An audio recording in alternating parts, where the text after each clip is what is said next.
Pinatitigil na ang pagtatayo ng mga istruktura at iba pang development sa sitio Kapihan kung saan nakabase ang inakusahang kulto sa Socorro, Surigao del Norte. Pero wala munang paalisin doon. Nakatutok si Marisol Abduraman. Tinungo ng Provincial Environment and Natural Resources Officer ng Surigao del Norte ang Sitio Kapihan kanina para talakayin sa mga opisyal ng Socorro Bayanihan Services Incorporated ang suspension order sa Protected Area Community-Based Resource Management Agreement o PAC-BRAMA. Ipiniliwanag ng Penro sa mga opisyal ng SBSI ang proseso sa pagpapatupad ng kautusan. Wala raw munang paaalisin sa lugar. Magpapatuloy din ang nasimula ng Agri at Livelihood Programs pero wala nang papayagang panibagong development habang isinasagawa ang investigasyon. Kasama sa mga ipinaalam ng mga taga-DENR sa mga leader ng SBSI ay ang pansamantalang pagpapatigil sa mga pribilehiyo na nakapaloob sa kasunduan.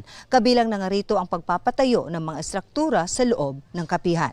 Pwede nilang gamitin for their livelihood, ecotourism. Hindi naman siguro ibig sabihin na stop sa farming kasi nandyan na yan eh. Kung mayroon pa silang mga ibang activities na ini-engage, no, sa ngayon, manatiling suspendido mo na yun. 2004 nang i-award ng DENR sa SBSI ang mahigit 315 hektaryang lupain sa ilalim ng kasunduan. Minumonitor daw ang lugar kada taon, pero nitong 2019 lang daw nakitaan ng mga paglabag ang kapihan ayon sa Protected Area Superintendent. Yun, doon nakita yung yun, ng monitoring team, yung mga violations. Bubuo raw ang DENR ng team na mag-iimbestiga sa lugar. To verify if the allegations are true. Yung mga illegal structures at saka yung yung settlement.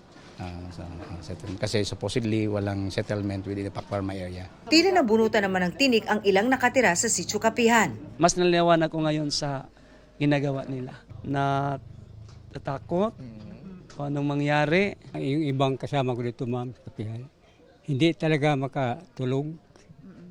Kasi takot sila nga baka daw